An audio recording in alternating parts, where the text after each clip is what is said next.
I chose my bedroom to do this poetry project because my bedroom is a place where I can go to be free and alone.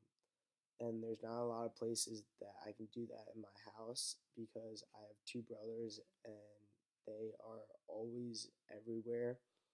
And my bedroom is one place that I can think and be alone and actually concentrate on my own stuff and be able to get my own work done.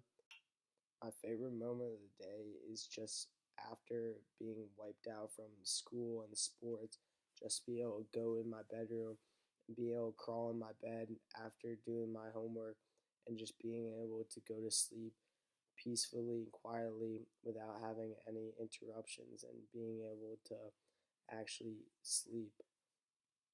I've never really been a big poetry guy because I've never understand the true meaning behind each poem, and I still have trouble finding the true meaning behind each poem.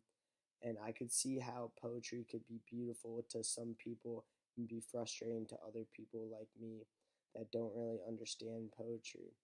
And for the people that do understand poetry, I could see how poetry could change one person's life because poetry is very moving and passionate, and the author puts a lot of time and work into each word that he chooses because each word has their own meaning.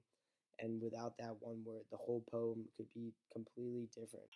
In Prayer for Peace, Senghor uses very strong diction to make an argument that the Europeans have been exploiting the Africans for the past 70 years.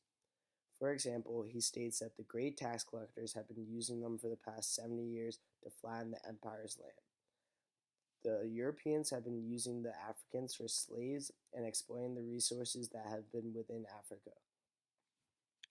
Also, Senghor states that the Africans have been crucified for the past 400 years and quote unquote, and still breathing. All he wants from the Europeans, and he's writing this letter to the King and Queen of France, all he wants is just peace and pardon for the Africans and for them to move on and prosper in the future. Prayer for Peace. I, Lord Jesus Christ, at the end of this book, which I offer you, as a ciborium of suffering, at the beginning of the great years, in the sunlight of your peace on the snowy roofs of Paris. Yet I know that my brother's blood, which was one reddened, the yellow oriented on the shores of the Pacific, ravaged by storm and hatred, I know that this blood is the spring libation the great tax collectors have used for 70 years to flatten the empire's lands.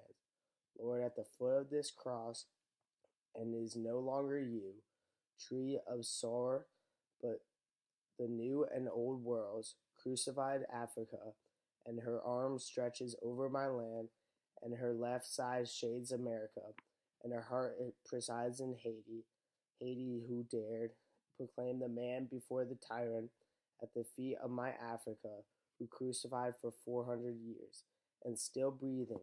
Let me recite to you, Lord, her prayers of peace and pardon.